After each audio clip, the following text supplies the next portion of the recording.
Hi folks, it's Robbie here. I've had plenty of comments requesting on the process on how I make my dough, and I'll also include a comparison between Caputo Pizzeria flour versus Caputo Nuvola flour. I always use Pizzeria up until now. Nuvola might take the lead, who knows, but I'd like to see if there's any sort of visual differences, any taste differences, so we'll get to that shortly. In terms of dough, these measurements here will change every time depending on the length of time I want to wait and the temperature as well. So for this evening's dough, it's 10 p.m. at night. I plan to cook my pizzas tomorrow around about 5 o'clock for my dinner, so 18 hours away. To get the accurate, consistent measurements, I use an app, or there's two apps I use. One's called the Pizza app, and the second one is the Ooni app. Both of them do exactly the same job. The Pizza app's been around a wee bit longer, so you'll find more people use that, but the Ooni app produces the exact same results. If you've never used any of the apps before, I've included the measurements here for these specific conditions. So 18 hours at room temperature, 16 degrees Celsius, 65% hydration and 3% salt. What does hydration mean? So that's how much water there is versus flour. And salt, 3% of salt seems to be sort of the standard amount. Salt is required because it affects how the gluten works, how the dough ball, the structure's made. Yeast-wise, I always sort of use instant dried yeast. You can also get active dried yeast, and you can get fresh bakers or compressed yeast. The differences between dried active and instant yeast: with dried active you have to reactivate it. It'll say on the packet to put it into warm water, whisk it up, let it sit for 10-15 minutes. Whereas instant yeast or easy bake yeast, you can just add straight into your dough and it'll start working.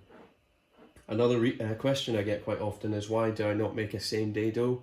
If you make a dough, like tonight for example, an 18-hour dough, you'll use far less yeast than you would require a same day dough. For example, if I wanted to make a dough in 4 hours, I need about 7 grams of yeast, whereas today for an 18-hour proof I'm using less than half a gram of yeast. So it'll make this little pot go much further. From all my research so far, one of the biggest things that I've picked up on is that salt needs to go in last, or certainly away from the yeast. Salt kills yeast. We need the yeast to work for the dough ball to form correctly. My dough, I make in a KitchenAid stand mixer. You can make it by hand, you can make it in any mixer you want really, as long as the motor of your mixer is capable of taking the dough that you're about to put in it. How I make it is I'll add my water first, then my yeast. I'll add a handful of flour and just get that mixing into a sort of watery paste. Then I'll add the rest of the flour, and last but not least I'll add the salt. I'll let that knead away, mix away for about 8 to 10 minutes, give or take. And then in proofing terms, an 18-hour bulk proof or an 18-hour proof, I'll let it sit for about 14 hours at room temperature, covered up in its huge dough ball in its bulk form. And then about 4 hours before I want to cook, I'll take that huge dough ball and divide it into individual dough balls. So 12-inch pizza, around about 240 grams. The next day. It's been 14 hours, these dough balls have been resting now at room temperature.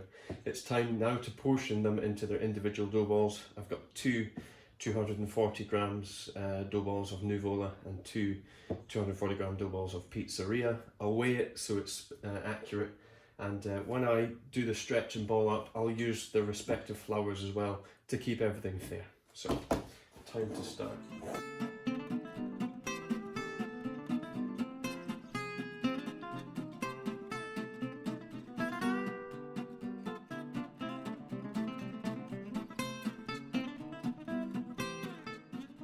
So the dough is now being divided into its 240 gram dough balls. I'll now leave these to rest for a final 4 hours before it's time to cook.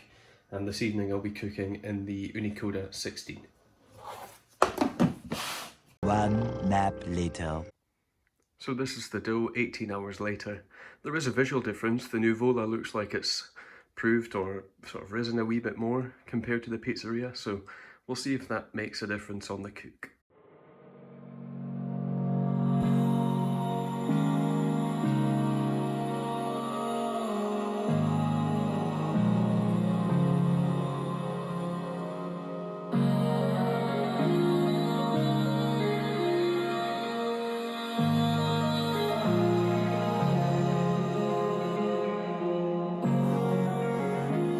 So both pizzas are now cooked. First things first, Nuvola's on the top, Pizzeria's down on the bottom. Visually, you can see that the Nuvola definitely has puffier crusts than the Pizzeria. As far as I'm aware, Nuvola was designed in mind with taking a higher hydration into the dough, which in turn creates puffier crusts, but these crusts are definitely nice and airy compared to Pizzeria. Both of them look tasty. If you're looking for an airy crust, certainly just from the start, I think Nuvola's got nicer, puffier crusts, but let's see if there's any taste difference in them at all. And I'll cut into a cross section. Let's just do slices of 4. And we'll just take one bit from each pizza. So that's the Pizzeria, this is Nuvola. Those crusts just look like full of air, unbelievable. So, I've let both of the pizzas cool. I just want to have a quick look at the bases as well. Yeah, the base has got some nice leoparding on it, that's cooked fairly well. So, Nuvola, Pizzeria, side by side. Let's see if we can get a better angle. The Nuvola's on the right hand side. You can definitely see that there's some more air tucked away in this crust over here compared to the Pizzeria. Is there any disconcertable taste differences? Let's have a look. Just for the entire pizza, this one's Pizzeria.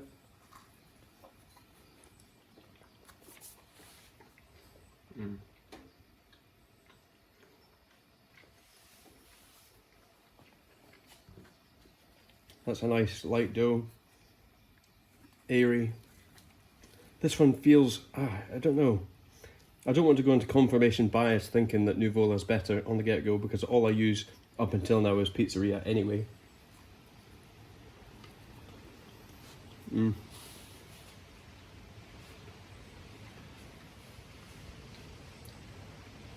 I think I've got a new favourite, and that is Nuvola.